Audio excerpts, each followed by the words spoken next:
Este episodio de Esquina Balderas ha sido grabado apenas unas horas después de la terrible explosión de una pipa en Iztapalapa. En estos momentos todavía hay desaparecidos y heridos, cuya vida sigue incierta en hospitales de la Ciudad de México. Mientras los capitalinos procesamos una tragedia más en la ciudad, hay una discusión que tenemos que tener. ¿Qué hacer con las pipas de gas que viajan por la ciudad? ¿Cómo asegurarnos que no ocurra otro lamentable accidente? Y ya en esa discusión, hay que ir un poco más allá. Hablemos de crimen e hidrocarburos, cárteles y combustibles. Y para eso, me acompaña nuestro invitado de hoy, Gonzalo Monroy, el mayor experto en energía en México, quien pondrá el dedo en la llaga en una de las industrias menos reguladas y, acaso, más corruptas del mundo. Hablaremos de los inicios del huachicol, cuando ese delito solo consistía en rebajar gasolina con agua, y cómo ese negocio se volvió un imán para grupos criminales como el Cártel del Golfo, los Zetas, Cártel Jalisco Nueva Generación, Cártel Santa Rosa de Lima, y por supuesto, hablaremos del huachicol fiscal.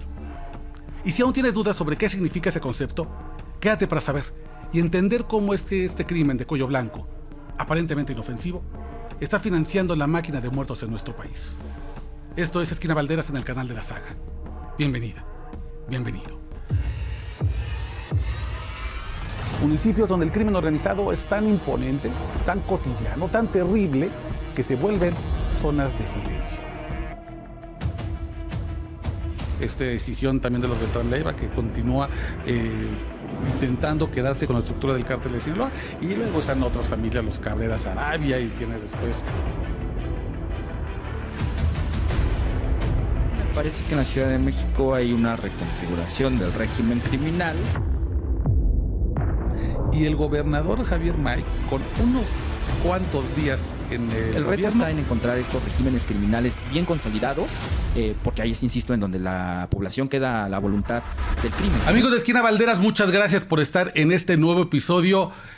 Ya saben, siempre les traigo invitadazos y este domingo no es la excepción. Gonzalo Monroy, un expertazazazazo, yo diría el experto en México del tema de energía. Muchas gracias por estar aquí, hermano querido. No, al contrario, Óscar, así que qué honor, y lo que platicábamos ya no la debíamos. Nuestros caminos se han entrecruzado muchas veces en el tema de seguridad, el tema de energía y el tema de cómo esto se ha empezado a correlacionar de una manera cada día más creciente y cada día más alarmante. Claro, sí, teníamos esa discusión, la habíamos empezado con unos tequilitas. ¿Es correcto? La vamos a continuar aquí en Esquina Balderas. Me parece perfecto. Oye, hermano, y antes de llegar al tema que habíamos planeado en aquel momento, no puedo dejar de tocar lo que sucedió ayer.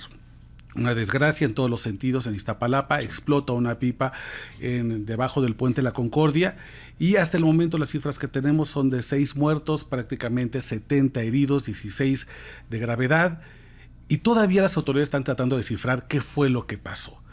Pero mientras las autoridades están tratando de integrar las piezas del rompecabezas, mucha gente empieza a preguntarse qué tan peligroso es que las pipas de gas vayan en los caminos, en las calles, en el periférico, en viaducto, en las carreteras. Y ahí quisiera preguntarte, ¿todas las pipas son iguales o a cuáles hay que tenerles mucho miedo?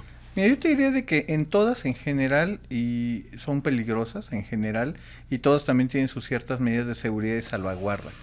Empecemos hablando de esta tragedia, porque no hay otra forma de llamarlo, en uno de los puntos más congestionados, concurridos de la ciudad, que aparte, pues en la desgracia, había un tianguis bastante cerca, lo cual hacía que estuviera más concurrido. Iniciemos diciendo de que esta es una pipa de gas LP, de gas licuado de petróleo, no es una pipa de gas natural, no existen pipas de gas natural, estos típicamente se mantienen por ductos. Okay. Obviamente diferente también a las pipas de gasolina. Empezamos hablando de un tema que es muy específico. El gas LP tiene un mayor poder calorífico que el gas natural, cerca de 4 veces. Sin embargo, una pipa de gasolina es 7 veces más poder calorífico que de una de gas LP. Okay. En otras palabras, el calor que va a hacer una explosión o una ignición es 7 veces más grande de gasolina comparado con una de gas LP que vimos. Algunas escenas, algunos videos que se han mostrado, se muestra de cómo empieza a salir este humo blanco. Sí, bueno, se ve como si fuera un honguito. Exacto. Y empieza a expandirse. Exactamente. ¿Qué ocurre? ¿Por qué ocurre eso? En la pipa típicamente van con algún nivel de refrigeración y van en estado líquido. Es la forma en que se puede llevar de mejor manera y más segura. Obviamente al entrar en contacto con el medio ambiente se vuelve gaseoso. y es precisamente esta niebla que empezamos a ver que corría rápidamente. Y ahí obviamente sabemos de que en la volcadura también se generó la ignición, que obviamente es lo que hace que se dé este gran flamazo. Esa es una diferencia muy importante, Oscar, en esa tragedia que ocurrió. Si hubiera sido, por ejemplo, una pipa de gasolina, como muchas ocurren cuando se las lleva el tren, y de eso también hay bastantes registros, típicamente en una de gasolina, hasta donde llegue la gasolina, hasta ahí se va a quemar por un muy buen rato. Por eso hemos visto a los servicios de bomberos que les lleva varias horas poder controlar un incendio de pipa. En una de gas LP, como ocurrió ahorita, típicamente lo que viene es que el gas natural, ahí esa nube que está ahí, se hace el flamazo. Vimos las escenas dantescas que de pronto se convirtió en un infierno esa cosa, pero hace la ignición y se acaba, ya no hay más que quemar, se acabó. Sí, no vimos un incendio que se descontrolara por horas, vimos una explosión, exacto. Un flamazo. Flamazo y se apagó de vuelta. Exactamente, eso fue lo que ocurrió. Obviamente estamos hablando que es una tragedia para la gente que estaba cerca. Las escenas de cómo están quemados es una verdadera tragedia. Oye, ¿cómo a cuánto alcanza la temperatura? ¿Cuánto llegará en el flamazo? Así, si estuvieras metido ahí en el, digamos, como en la zona cero. En términos de temperatura puede alcanzar hasta los 200, 230 grados centígrados. No. Comparativamente, una de gasolina en la ignición puede alcanzar poco más de 700. Entonces, cuando yo voy en la carretera y se me acerca una pipa y veo que va hecha madre, ¿qué onda? ¿Sí me preocupa? Dejarla pasar o, si es posible, dejarla atrás. Es mucho más sencillo. Ahí hay que entenderlo. Falta muchísima vigilancia en términos de las carreteras, porque a veces por muchas razones el conductor puede ir a exceso de velocidad y sabemos de que las carreteras no están en la mejor parte posible. Incluso eso también nos trae a esta tragedia que acaba de pasar en el Puente de la Concordia, porque al menos hay algunos testigos que dicen que esta pipa, y déjame ser extremadamente claro, la causa es la velocidad. Porque hay un testigo que dice que también parece ser que cayó en un bache. Las autoridades han reconocido que estaban haciendo pavimentación en esa zona, que pudo haber sido un agravante. Pero la causa es muy sencilla, es el exceso de velocidad. Si hubiera ido a 20, 30 kilómetros por hora, aunque hubiera caído en un socavón, no hubiera pasado la tragedia que vimos. No se voltea y explota, entonces. Exactamente. Uy, tú como experto en seguridad, pero tal vez no en el temas viales, ¿habría que entonces regular que las pipas no estén circulando de tal hora a tal hora, justamente cuando hay una concentración mayor de personas en las calles? Eso reduciría, esa es una medida de relativamente fácil introducción y puede justamente reducir al menos el riesgo de este tipo de eventos. Obviamente hay cosas totalmente extraordinarias que, por ejemplo, y lo hemos llegado a ver ahora en esta temporada de lluvias tan atípica, hemos visto, por ejemplo, que se cae un árbol. Bueno, es un accidente de Dios.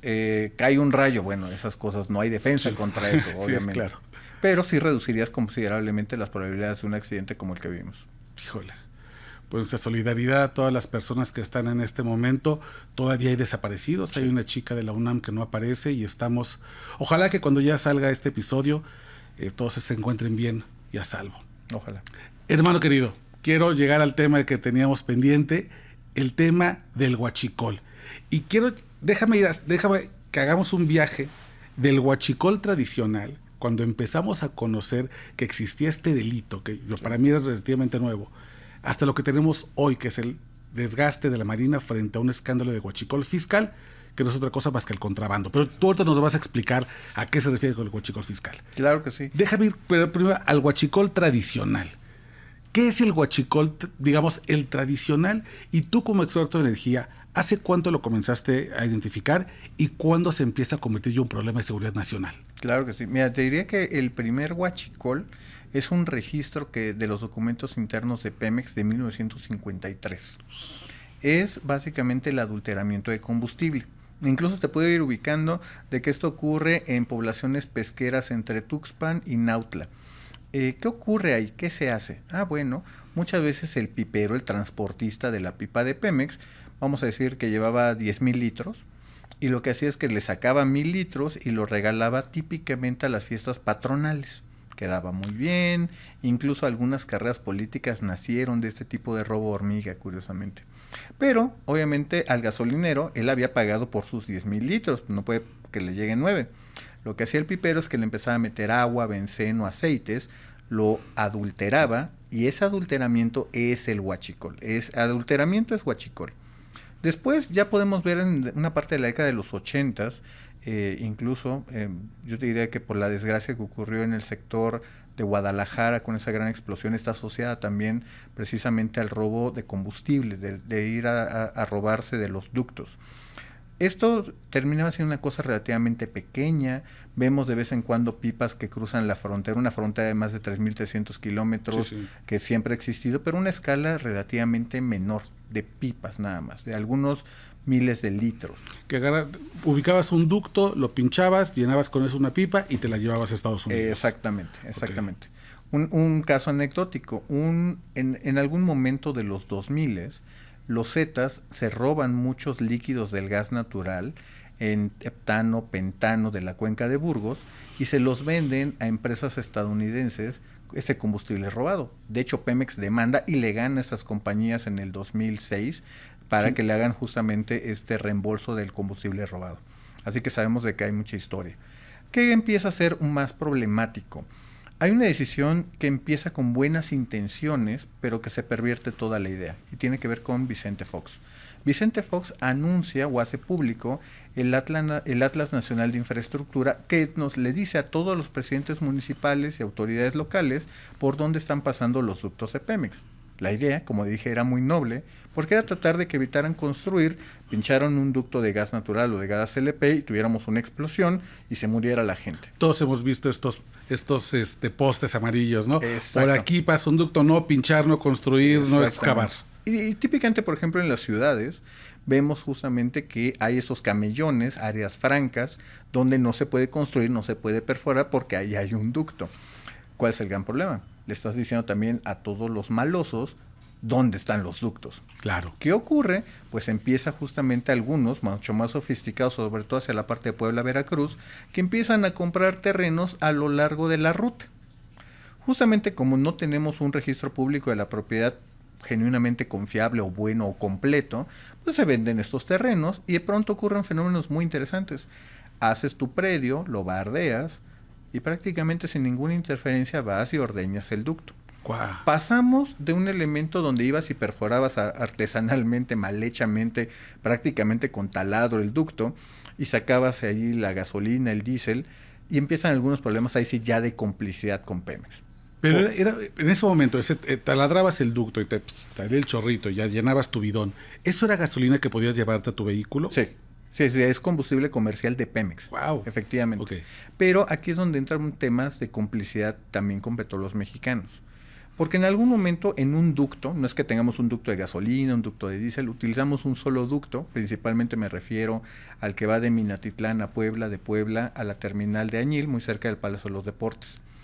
En ese ducto, que es de los más importantes del país, pues lo que pasa es de que en algún momento, digamos que de las 3 de la tarde a las 5 de la tarde pasa gasolina, después metes una especie de mezcla, como una especie de tapón, inocuo totalmente, y después vas a pasar diésel, y después metes otro tapón y metes turbocina y vas llevando diferentes combustibles. Utilizas un solo ducto. Pero para saber a qué hora pasa uno y otro, exacto, necesitas alguien interno de Pemex que te diga. Exactamente. Ahí viene la parte de la complicidad.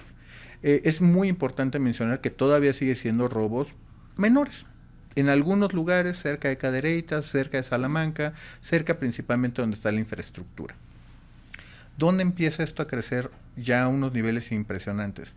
Principalmente con Enrique Peña Nieto.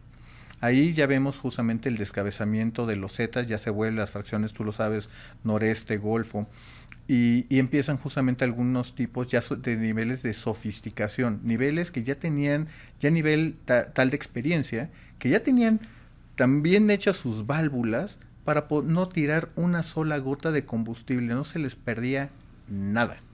Eso es mucho de combustible que llegamos a ver en las carreteras, que se vendían en algunas flotas de autotransporte, eso es lo que determinábamos bien. Déjame regresar un poquito, justo a ese momento intermedio, en el cual está el sexenio de Vicente Fox y tenemos familias, tal vez, que sacan gasolina para sí y para revender, sí, ¿no? Ya hacen un pequeño negocito familiar.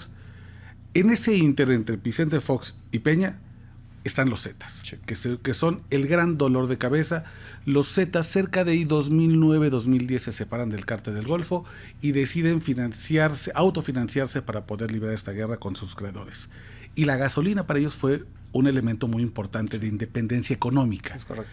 ¿Cómo le hicieron? Porque cuando yo pienso en los Zetas, o cuando la mayoría de la gente piensa en los Zetas, pues pensamos unos bárbaros, pensamos en unos tipos absolutamente primitivos, sanguinarios, pero no los piensa uno como las mentes maestras de lugares tan complejos o de seguir conocimiento técnico, como el tema energético. ¿Cómo es que los Zetas, siendo los bárbaros que son, empiezan a tener una maestría en este tipo de negocio muy técnico? Yo te diría que ocurren muchos factores. Uno de ellos, y seguramente tú lo sabes muy bien, mejor que yo incluso, de cómo empiezan a hacer un control territorial. Empiezan negocios como la extorsión, secuestro, trata de migrantes, prostitución y trata de personas. Empiezan a controlar todos los ilícitos y actividades económicas. ¿Qué empiezan a hacer? Efectivamente, desde esta parte artesanal hasta a veces contratar u obligar, porque también hubo muchos casos de extrabajadores de Pemex o trabajadores en activos que eran secuestrados de sus familias, y me vas a decir cómo lo vamos a hacer.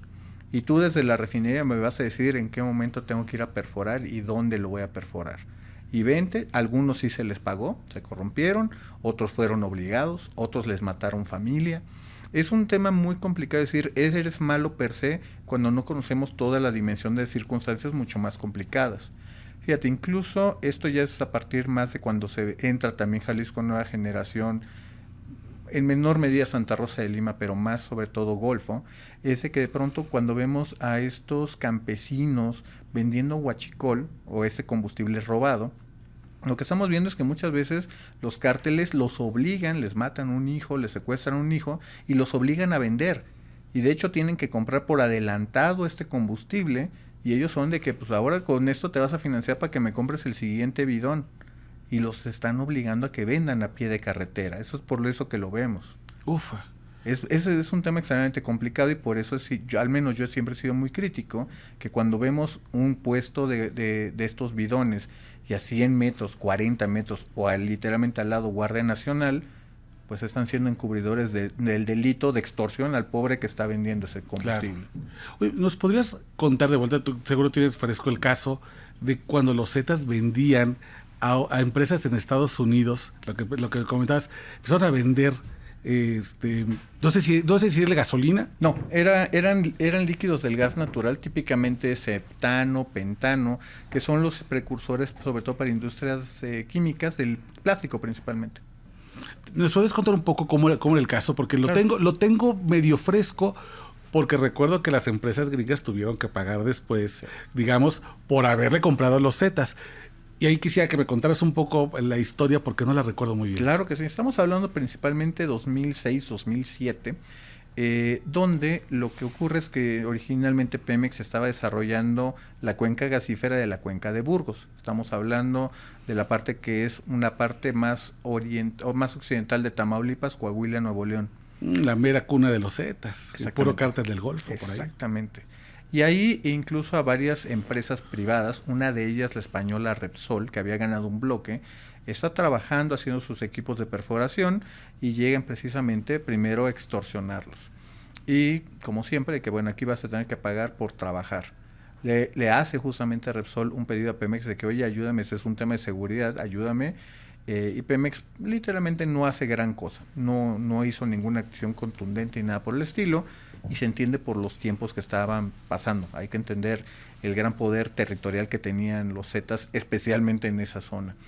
Escala a cuando de pronto se llevan y secuestran precisamente a trabajadores de Repsol, es un tema diplomático con España. Claro, me acuerdo. Eventualmente llega, justamente se paga el rescate, y esos ingenieros pues prácticamente al día siguiente salen del país para no regresar jamás, y no han regresado. ¿Qué ocurre? Mientras tanto, todas estas actividades, el gas natural es lo que le interesaba a Pemex se lo queda, y a veces entraban los propios Zetas al centro procesador de gas en Burgos, Y de ahí se cargaban justamente todos estos líquidos del gas en pipas, los transportaban hacia Matamoros, Reynosa, y a partir de ahí los llevaban a terminales en Estados Unidos que les compraban este combustible. O sea, los Zetas entraban a las instalaciones de Pemex y ahí empezaban a mover el gas. Sí. Es que a mí me parece una locura, porque para mí es cómo saben ese negocio. Es un negocio, tú, Gonzalo, tienes años estudiando este negocio, hay gente que pasa años, carreras completas, profesionales. ¿Cómo podían mover cómo podían conocer un negocio tan especializado? A mí me vuela la cabeza. Lo que pasa es que hay que entender de que, bueno, herencia justamente yo te diría que desde la época cardenista siempre hemos sabido que la élite, el proletariado, citando o abusando de la palabra, siempre han sido los petroleros. Siempre tienen los mejores trabajos. Sabemos que también por una parte de corrupción luego tienen casas, autos y lujos, o a veces incluso hasta terminan de diputados y senadores. En algún momento hasta tenían una propia bancada dentro del revolucionario institucional. Obviamente hay dinero.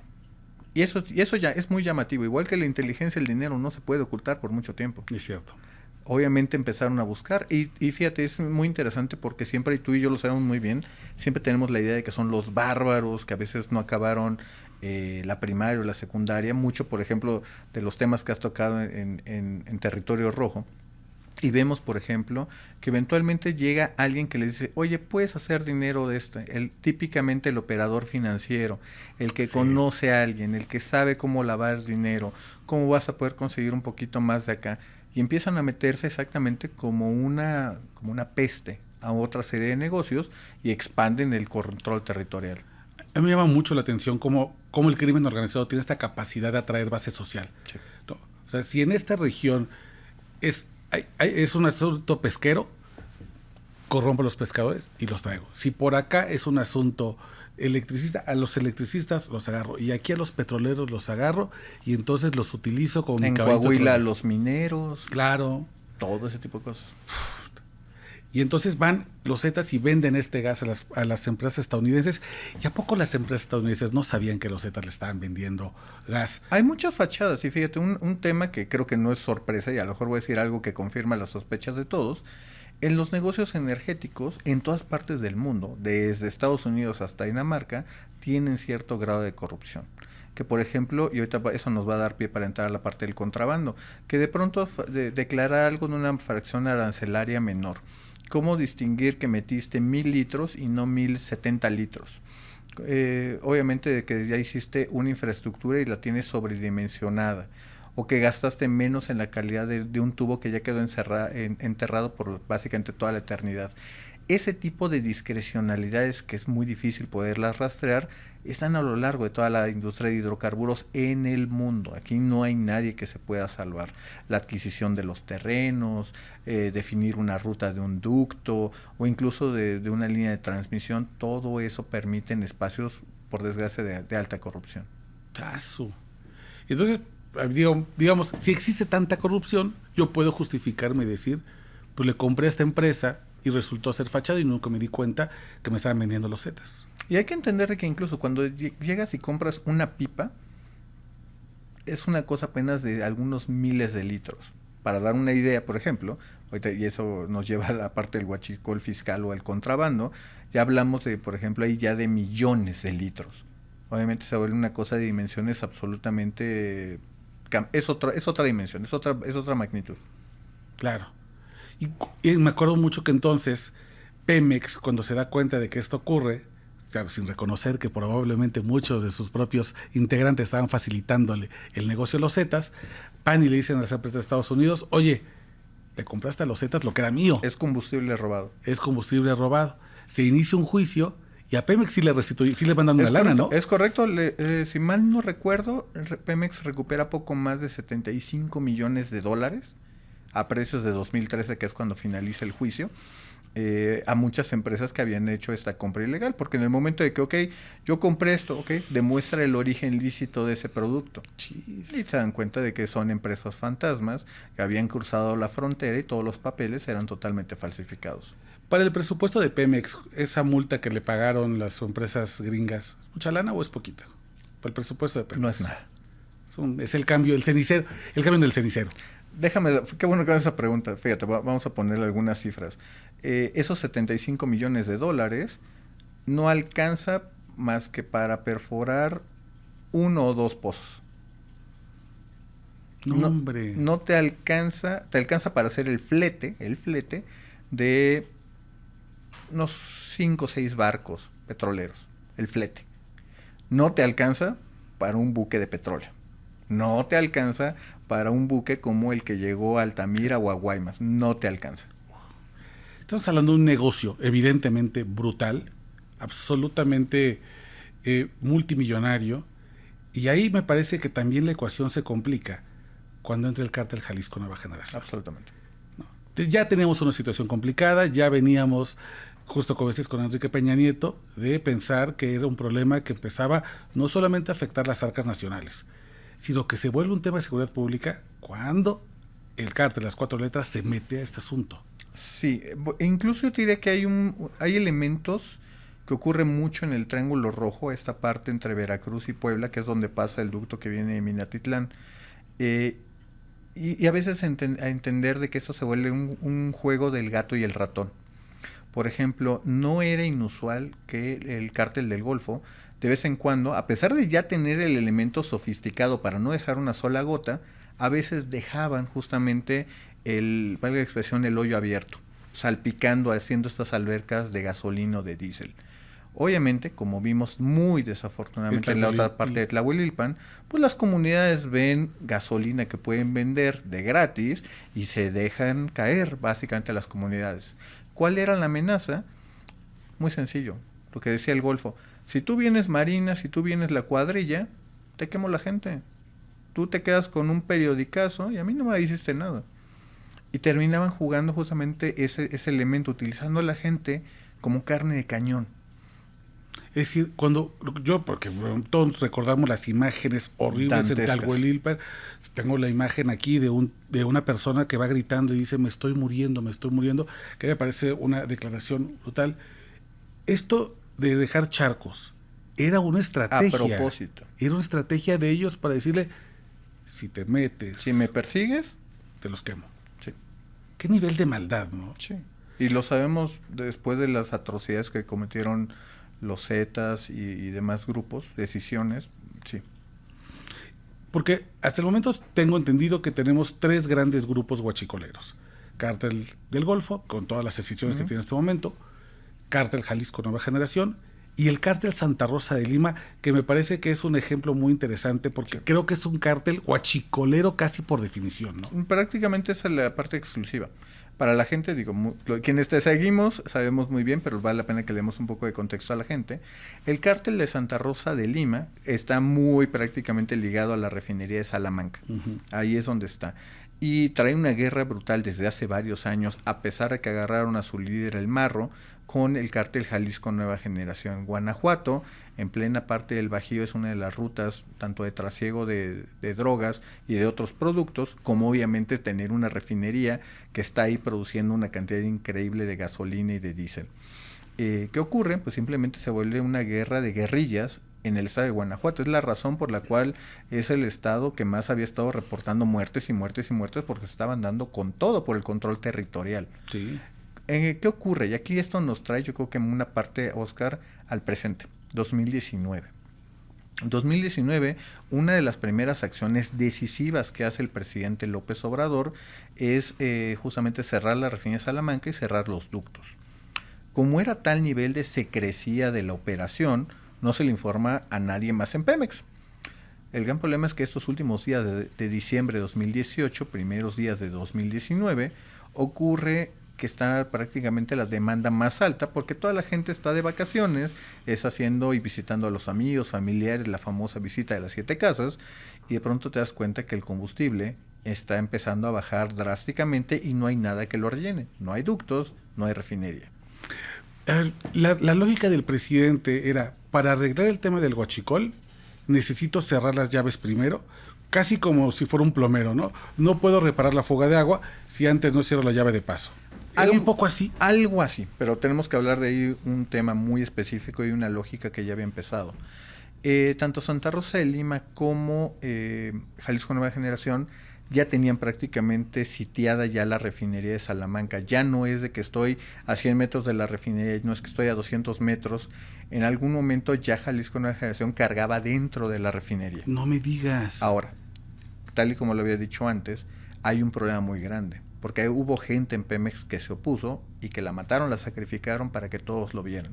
Hay un segundo que dura prácticamente 4 días en el cargo y se jubila de Pemex, viendo el nivel de presiones. Me acuerdo que incluso el cártel Santa Rosa de Lima le deja un coche bomba cerca de la refinería. Enfrente. Y en la puerta, y pone una manta en, me parece que como unos 200 metros, y le decía, señor presidente, con un lenguaje muy grosero que no es común en los capos. Los capos incluso son respetuosos con el presidente y típicamente lo han sido, sí. Presidente en turno.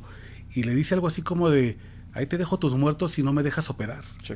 Y la bomba no explota porque estaba mal armada por un cablecito, pero era, sí. ¿Te imaginas si hubiera explotado un coche bomba? En una refinería. En una refinería. La gente no supo en ese momento, pero estuvimos cerca del desastre. De una verdadera tragedia, pero como nunca hubiéramos visto en el país. Efectivamente, exactamente. Y eventualmente esa es la razón por la cual cierran la refinería, se mandan a los marinos a que la custodien. La lógica de los ductos es un poquito, yo te diría, de que decirlo, el presidente López Obrador era una persona, y es una persona bastante simplista. Él pensó, si cierro los ductos, pues no hay nada que me puedas robar. ¿Qué claro. ocurre? ¿Qué ocurre? Ahí es donde cosas, y aquí atamos todas las piezas de rompecabezas. ¿Qué es lo que ocurre? Como fichas de dominó, empieza a caer Morelia, Guadalajara, propio Guanajuato, Querétaro, Aguascalientes, San Luis Potosí, Nuevo León, y empieza a caer incluso Estado de México y Ciudad de México. Algunas gasolineras, sobre todo las que son hacia la parte del sur de la ciudad, Coyoacán, Picacho, por allá, esas fueron las primeras que se empezaron a quedar sin gasolina en la Ciudad de México. Santa Fe, que es había gente que venía del Estado de México a cargar a Santa Fe y se empieza a agotar el stock. La Ciudad de México estuvo unas cuantas horas de quedarse sin combustible al 100%. Muchos recordamos que, bueno, yo incluido, salíamos de madrugada a buscar alguna gasolinera que nos pudiera cargar, y si encontrabas una que tenía un poquito, tenía unas filotas, sí. Y me acuerdo que te quedabas a dormir en el auto y ahí medio le ponías le ponías en neutral para irlo empujando, sí, y poder ir agarrando. No gastar gasolina, sí, efectivamente. Y es que hay que entender de que, por ejemplo, casos, y hay muchos videos en redes sociales de lo que pasó sobre todo en Morelia y Guadalajara, que de pronto nos damos cuenta que ni las patrullas tienen gasolina. Es lo que te iba a decir, porque uno piensa bueno, es que no me puedo trasladar al trabajo, pero a ver, con gasolina se mueve el mundo. Las ambulancias. Es correcto. Algunas bombas de los hospitales, generadores eléctricos, con diésel. Las patrullas. O sea, no era solamente que no íbamos a poder llegar o que nos iba a faltar el Uber. Y es peor, porque sabes que los grupos delincuenciales tienen acceso porque ya se habían robado combustible. Entonces tienes a los malosos sueltos sin que las autoridades del orden puedan siquiera moverse. ¿Te imaginas? Y el único stock que lo tenía el cártel Jalisco, el cártel Santa Rosa de Lima y el cártel de Nuevo, y ante ellos nos íbamos a quedar sin gasolina, ¿te imaginas? Sí. Entonces nos quedamos a horas. Ahora, la Ciudad de México. Esta es importante porque, de nuevo, esto es muy siempre difícil decir que es blanco o negro, siempre hay una serie de matices. Cuando te decía que de pronto, había trabajadores en Pemex que avisaban todo esto, es también la misma razón por la cual nunca se hizo el golpe tan decisivo que hizo el presidente López Obrador. Porque si tú lo hacías, provocabas un desabasto. Ese desabasto fue tan pronunciado en términos económicos que le cuesta el primer trimestre económico a la presidencia de López Obrador. Ese fue el golpe tan brutal que se hizo a sí mismo. Se entiende que quería hacer, que tenía ganas de hacer una acción de autoridad. Valga la expresión, quería hacer su quinazo, su ascensión de autoridad. Su primer momento. Pero obviamente le sale el tiro por la culata. ¿Qué ocurre en esos momentos? Pipas. Como tenemos cerrados los ductos, tenemos que mover el combustible. Porque aquí es donde el presidente López Obrador nos habla con verdades a medias. Tenemos gasolina en el país. Y sí es cierto, teníamos gasolina en el país, teníamos 17 buques prácticamente estacionados en el puerto de Tuxpan esperando a poder descargar gasolina, mientras que la gente en Morelia o Guadalajara no tenía acceso a ella. En el país había gasolina, pero no donde se necesitaba. ¿Qué empezamos a hacer? Bajar estos ductos, este combustible en los puertos y a partir de ahí un ejército de pipas. Y eso lo veíamos. Incluso las que compra el entonces canciller Marcelo Ebrard se utilizan para volverse una especie de ducto sobre ruedas, si lo queremos llamar así. Obviamente esas pipas continúan al día de hoy y ocurre un fenómeno que a la gente a veces luego se le olvida. Llega en el 2020, en 2019, llega el presidente Trump. ¿Y qué ocurre? Tenemos justamente que le demanda al presidente López Obrador que tiene que tener flujos migratorios. Y todo el esfuerzo de Fuerzas Armadas que teníamos para cuidar la infraestructura energética, principalmente la de Pemex, la mandamos a Chiapas para que sea la fuerza migratoria. Híjole. Todo, y aquí lo digo de una manera un poco coloquial, pero muy real, todos los huachicoleros o los que estaban robando combustible, sobre todo en la parte de la sierra o de la Huasteca, que se habían subido al cerro porque estaban viendo a los marinos o a los soldados, cuando ven que los soldados se van, vuelven a regresar. Y tienen 1, 2, 6 horas para perforar prácticamente sin que nadie los moleste, porque teníamos a los soldados en otra parte. Obviamente ahí es donde vemos que empieza a aumentar de nuevo el robo desmedido, sobre todo de la picadera de ductos. Y esto ya cambia de dimensión absolutamente de otra magnitud cuando ya viene la parte del 2020-2021, principalmente 2021-22.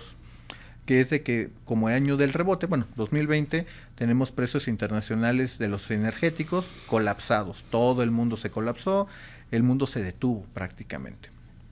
Después viene el año del rebote y derivado de muchas cosas, los precios de los energéticos se van por los cielos. ¿Qué hace el presidente López Obrador previo a las elecciones intermedias de 2021 y principalmente 2022? Subsidiar la gasolina. Subsidiar al ritmo de dejo de cobrar el famoso IEPS y además subsidio la gasolina. ¿Qué ocurre? No hay ninguna razón para contrabandear el combustible. Mejor hago la importación legal, absorbo el subsidio y todo sale muy bien. Pero para 2023-24, que empezamos a cobrar primero una pequeña parte del IEPS hasta llegar a los 7 pesos de 2024, pues nos damos cuenta que el incentivo ahí está. Y eso nos trae al famoso huachicol fiscal, al contrabando. ¿Qué es el huachicol fiscal? Es básicamente contrabando. Y es básicamente traer principalmente diésel con otra fracción arancelaria. Normalmente es aditivos o lubricantes, que al ser parte de un proceso industrial, la tasa fiscal que cobran es 0%, no pagan impuestos. Mientras, y eso es algo muy importante incluso de mencionar, el IEPS no se cobra en la gasolinera. El importador, llámese Pemex o algunas otras empresas privadas, lo pagan por adelantado en la garita, ya sea terrestre o en algún puerto de importación. Y en el caso de Pemex, a la salida también de una refinería o de una terminal de almacenamiento. A ver, déjame ponerlo a ver si lo entendí. Si que yo me traigo gasolina a México, pero declaro que es diésel. Y declaro que es un aditivo, es un aceite. Así es. Y entonces, al declarar que es un aceite, yo no pago impuestos. Así es. Y entonces, como no pagué los impuestos, pero evidentemente desfalco al erario, sí. la lana que se esperaba que llegara no llega, y entonces, pues ya me salió barato traerla. Sí. Entonces, puedo revenderla barata. Sí. Es así. Es correcto. Fíjate, esto es algo que por desgracia le toca su coscorrón a la presidenta Claudia Sheinbaum. De una manera extremadamente irónica, muchas de las gasolineras que ya ha presumido que ofrecen precios muy baratos son sospechosas de comercializar este combustible de contrabando. ¿Cómo va a competir una gasolinera legal establecida que tiene todos los reportes contra el SAT enfrentando precios de 22, 23 pesos y otra gasolinera comprado con este combustible ilegal te lo ofrecen 18, 19? ¿Cómo vas a competir contra eso? No puedes competir contra eso. Obviamente, pero el político te va a decir, ahí está la versión, ya ven cómo sí podemos tener gasolina barata. Ufa. A ver, pero, Gonzalo, ¿no habíamos puesto a la Marina para que no ocurrieran estas cosas? No, en 2022, por ahí más o menos, sí, es cuando la Secretaría de Marina asume aduanas y asume puertos, justamente por la idea de que como las aduanas y los puertos, como tú bien comentabas, son lugares donde la corrupción campea, donde es muy fácil hacer dinero sucio. Entonces metemos a los marinos y con eso nos libramos del problema. Porque a mí algo que me parece muy interesante es que en muchos otros espacios el crimen organizado te obliga a actuar, Sí. pero en los puertos y aduanas te obliga simplemente a ser omiso. Sí. Puedes solamente cerrar los ojos Tú y déjalo con ahí. eso te ganas 100,000 pesos de soborno. Vete al baño y te regresas una hora después y ya te ganaste 100,000 pesos. No tienes que hacer nada más que fingir. Dejar ser. Dejar ser o dejar hacer. Qué rápido se corrompió la Marina. En 3 años estamos ya en este problema. Yo te diría de que, porque aquí hay que entender, y tú lo sabes muy bien, Oscar, que esto no es solamente un tema de la Marina. Es un tema también de Ejército y Guardia Nacional. Porque aquí, si bien efectivamente con esa orden presidencial el presidente los pone a los marinos en puertos y aduanas, una parte de lo que fueron las garitas, y lo sabemos bien, Reynosa, Matamoros, Laredo, Agua Prieta, Mexicali, Tijuana, son controladas por el ejército mexicano, no Claro. por los marinos. Claro. ¿Qué está ocurriendo? Vemos ahí las dos grandes modalidades. Y es lo que te decía, que brincamos de una escala que rompe las escalas. Pasamos de algunas miles de litros que se están comercializando de forma ilegal a millones de litros. Y tenemos dos casos que creo son los más promisorios, o en este caso los más escandalosos. Tenemos el del Challenger Procyon, que llega justamente desde Houston, bueno, desde Texas, y llega a puerto de Tampico, Altamira. Ese buque salió con 55 millones de litros, con información pública de los Estados Unidos, cargado de combustible. Se hace el aseguramiento en el puerto de Tampico, que incluso de nuevo sabemos que toda la trama de corrupción, porque incluso descargan en otra zona que es para fertilizantes, que no tiene la infraestructura para descargar este combustible. Obviamente cuando vemos camiones de muchísimas, estas filas enormes de camiones cargando, algo está raro ahí. Cuando se hace el aseguramiento, dicen los apoderados legales del buque que tenían 15 millones de litros. Las autoridades nos dicen que solamente incautaron 10.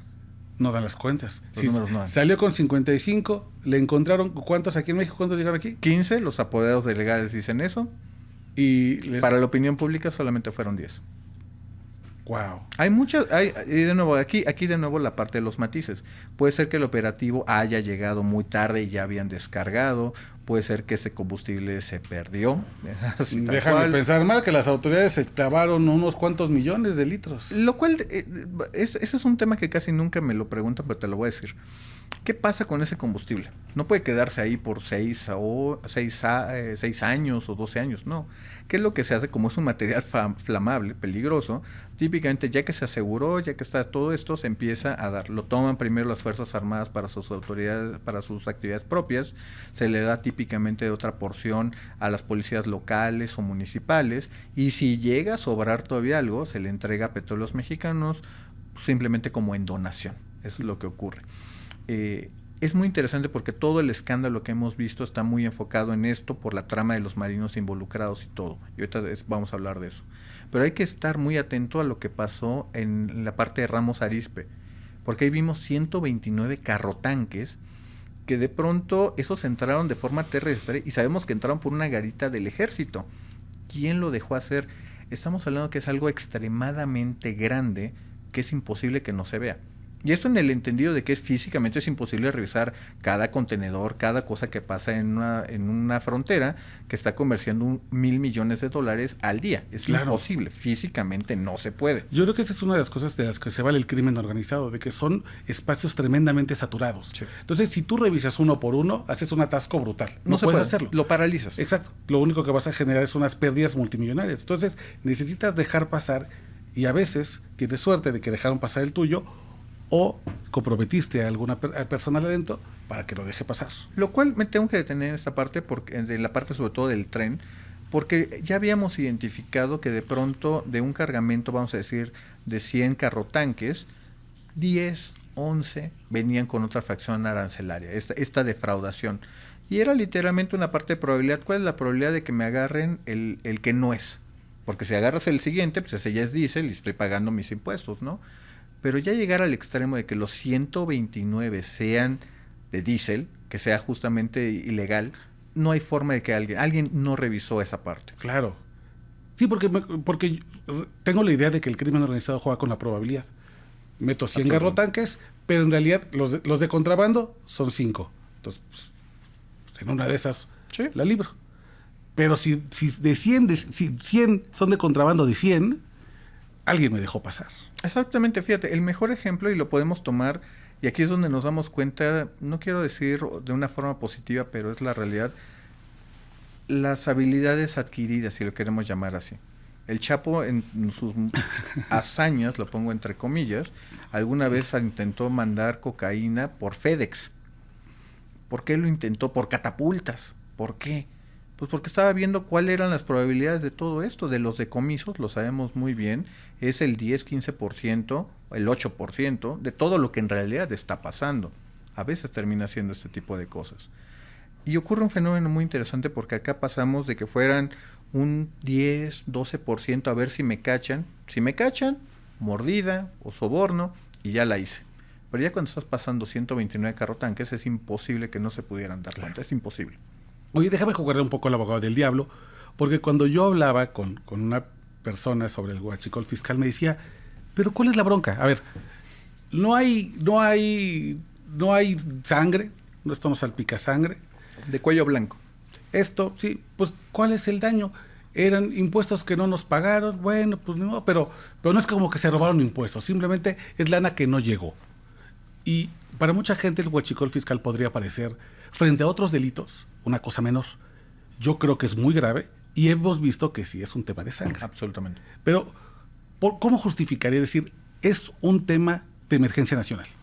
Yo te diría que es principalmente una cosa. En 2022, cuando hicimos un estudio muy, muy importante sobre todo el mercado de gasolinas, que encontramos, yo te diría que un manantial de datos acerca de lo que estaba pasando en las aduanas y en este tipo de contrabando, encontramos muchas cosas que son para brincar. La primera es que en algún momento para el cártel del noreste, el robo de combustible o el tráfico de combustible ilegal en todas sus modalidades era prácticamente lo mismo que era lo que era la venta o el tráfico de drogas. Ufa. De ese tamaño ya representaba. Y obviamente no te enfrentas a Estados Unidos, sino a un sistema corrupto mexicano que puedes comprar tu salida de ello. De ese tamaño es esto. Y detrás de ello hay que entenderlo muy sencillo. Esa cantidad de dinero compra armas, claro, compra sicarios, compra muchísimas otras cosas. Entender incluso, como lo hemos visto en muchas partes de la República, de que ahora ya se libra otro tipo de guerra.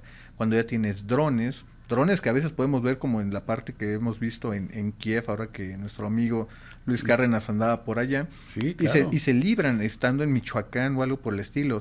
Minas antipersonales, los tanques artesanales, las Barrett F-50 y demás otro tipo de armamento cada día más letal y más sofisticado.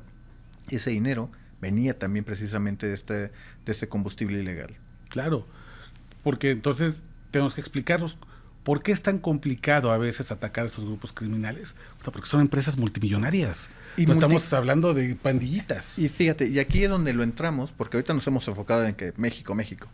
Pero algo que nos reveló en febrero el Departamento de Justicia de Estados Unidos es que las redes transnacionales de drogas también funcionan para el tráfico de hidrocarburos. De nuevo, cártel del Golfo. Se roba petróleo de Pemex. Lo ponen en pipas o en buques. Lo mandan a Houston, donde en el caso, por ejemplo, de la familia Jensen de Utah, que tenía estas terminales en Texas, toman este combustible, este petróleo robado y defraudan a los Estados Unidos porque dicen que es aceite de desperdicio. Lo van a procesar y esto.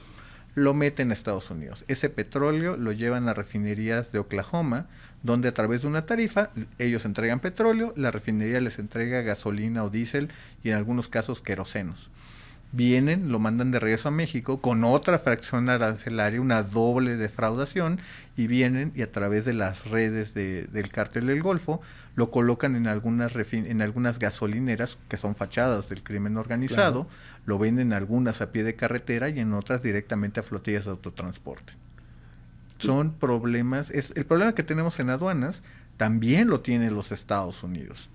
Ahí es donde está importante el cambio de denominación de actividades o en este caso de organizaciones terroristas, porque permite revisar muchísimo más las rutas del dinero, que no solamente ya son drogas o fentanilo, es una cantidad brutal de migración, de otros negocios, extorsión en Estados Unidos.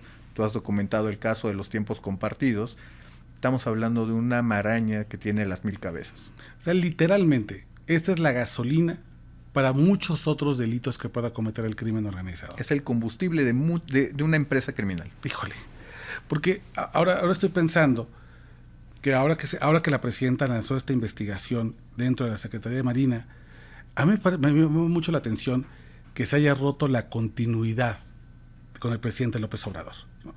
Aquí muchos esperaban que por ser un segundo gobierno de Morena, probablemente este escándalo, del cual ya se venía hablando mucho al respecto, quedara enterrado. Me parece, y a ver, tú me dirás si tengo razón, que la presidenta lo inicia por 2 razones. Una, porque esa lana que falta, esa lana que no llegó en impuestos, hace mucha falta. Hace mucha falta. Sí. En este momento México tiene unas finanzas frágiles porque los programas sociales, el gasto social ha sido brutal. Sí. Nos falta lana. Entonces, yo creo que la presidenta está viendo de dónde sacó lana, pues de aduanas acá cobrando. Oye, no estás cobrando esto. Aquí hay una defraudación, hay un contrabando. Necesito arreglar este faltante para que yo pueda continuar con los proyectos que necesito. Esa es mi primera lectura. Y la segunda es que la presidenta es un movimiento interesante en el cual no sabemos dónde va a parar esta investigación. ¿Tú has visto The Wire? Sí, por supuesto. Es la mejor serie que se ha hecho en la historia. ¿Verdad que sí? Sí, absolutamente. En The Wire hay tú seguro te sabes la frase, cuando dice, cuando sigues las drogas, te encuentras a un drogadicto o a un dealer. Sí. Pero cuando sigues el dinero, no sabes dónde vas a acabar. Y aquí yo creo que la investigación del huachicol fiscal no sabemos dónde va a acabar. Tiene unas ramificaciones peligrosísimas. Absolutamente, fíjate, y citando ahora a Lewis Carroll, de Alicia en el País de las Maravillas, no sabemos qué tan profundo es el hoyo de conejo. Aquí no sabemos qué tan profundo es, porque ahorita estamos hablando del problema de aduanas, de combustible, de contrabando. Pero qué cosas más están pasando por nuestras aduanas. Es lo que te decía, contrabando es contrabando. Precursores, armas, personas, cosas indecibles. ¿De qué tamaño es la vulnerabilidad del país en términos de sus aduanas? Es un problema de seguridad nacional absolutamente. Crime Stoppers incluso decía, están metiendo mujeres, sí, trata de personas para esclavitud sexual mediante buques. Sí, porque correcto. No hay que olvidar que el 70% de la droga en el mundo se mueve por rutas marítimas. Sí. Los buques, los puertos, las aduanas deberían ser un foco de atención, pero qué cabrón lo que cuentas, de que ahí está anidada la corrupción, no solo en México, sino en el mundo, y en general la industria ha permitido esta corrupción. Absolutamente. Pero fíjate, incluso hay un tema, porque sí creo que vale la pena tener una conversación al respecto, de qué es lo que podemos esperar de la presidenta Sheinbaum. Ahorita, hay que decirlo, y creo que es con todas sus letras, con la peligrosidad de lo que implica, de que es imposible de que todavía alguien sostenga que las Fuerzas Armadas son incorruptibles. Eso no se sostiene. Claro. El argumento que hizo en su momento el presidente López Obrador, aprovechando o capitalizando el prestigio de las Fuerzas Armadas ante la opinión pública, los pone donde está. Y efectivamente, donde está el dinero, pues está la tentación. No son perfectos, son humanos. Y de pronto, específicamente del caso que hemos visto de la Marina, pues nos damos cuenta que los 2 sobrinos del secretario almirante Ojeda, pues obviamente eso es un tema que ya se sabía. La columna de Carlos Loret, de hace 3 años que los menciona por nombre, nos dice que algo estaba fallando. Cuando vemos los niveles de vida que traían esos 2 hermanos, que eran de Rolls Royce casi y de Bentleys, ¿cómo es posible que la unidad de inteligencia financiera no se diera cuenta? Que el propio órgano interno que tiene la Secretaría de Marina no se diera cuenta. Cuando la propia presidenta nos dice, es que el secretario almirante nos avisó que nadie hubiera hecho nada. Y uno puede entender de que los hombres con armas son hombres a los que hay que tenerles respeto al menos. Pero entonces aquí nos está diciendo que el Estado mexicano no quiso o fue omiso ante ese tipo de cosas. Y estamos hablando de la Marina. Pero cuando vamos a voltear a ver hacia el ejército, lo que ocurrió con Tren Maya, en Dos Bocas, todo lo que está ocurriendo hoy con el corredor transísmico, es parte, yo creo que deberíamos de tener una discusión si tenemos que tener a las Fuerzas Armadas en actividades civiles o no. Esa va a ser una prueba de fuego para la presidenta Sheinbaum, y especialmente para el nuevo almirante, si va a tener la capacidad de limpiar la casa, su casa, de la corrupción que está allá adentro. Claro. Gonzalo Monroy, déjame hacerte la última pregunta para cerrar. Híjole, se me fue como agua el tiempo, pero ¿hacia dónde crees tú que va el futuro del crimen organizado y el tema de combustibles? ¿Hacia dónde están moviéndose el crimen y hacia dónde deberíamos movernos nosotros como país? Fíjate, yo te diría que por desgracia termina siendo una parte del gato y el ratón. Es por desgracia verlo así. Porque la infraestructura, tenemos una red gigantesca de infraestructura. Pero si de pronto queremos aventar a una cuadrilla de 6 soldados contra una facción de Jalisco o de Noreste o del propio Salvador de Lima, van a perder. La capacidad de fuego que tienen estos grupos delincuenciales que conocen el terreno, que están jugando en casa, obviamente pone una debilidad estructural muy grande del Estado. Podríamos hacer muchas cosas, introducción de tecnología, de drones, big data, pero eventualmente se vuelve una cosa de Estado de Derecho. Vamos a perseguir la ruta del dinero hasta donde tope o hasta donde sea conveniente. Vamos a ir tras todos estos responsables, porque es una cantidad, Oscar, también, y no hablamos de las cantidades de dinero, porque es tantos, ni no sabemos cuántos buques y trenes entraron, que no podemos cuantificar cuánto dinero es. Y ese dinero es tan grande, tan líquido, que se tiene que mover de algún lado. Si vamos a revisar el sistema financiero mexicano, no nos vamos a detener en Vector, en Cibanco y en Intercam. Vamos a tener que ver todo el sistema grandote. Nos vamos a tener que meter a problemas de registro público de la propiedad. Vamos a tenernos que meter a un sistema que nos va a desnudar, que este es un problema que tú y yo sabemos muy bien, abarca no solamente a los delincuentes, sino una gran parte de la sociedad mexicana, y no estoy seguro, sinceramente no estoy seguro si estamos dispuestos a ver ese reflejo del espejo. Dirían, no estamos listos para esa conversación todavía. Todavía no. Gonzalo Monroy, muchas gracias. Gracias, hermano querido, por estar acá. Esta es tu casa. Al contrario. Qué buena plática nos aventamos. Ojalá puedas venir en otra ocasión. Tú me dices y yo aquí puesto. Hecho, ya estás, conste. Y muchas gracias por seguir Esquina Valderas. Los esperamos en el siguiente episodio aquí en el canal de la saga. Muchísimas gracias. Gracias, hermano. Al contrario.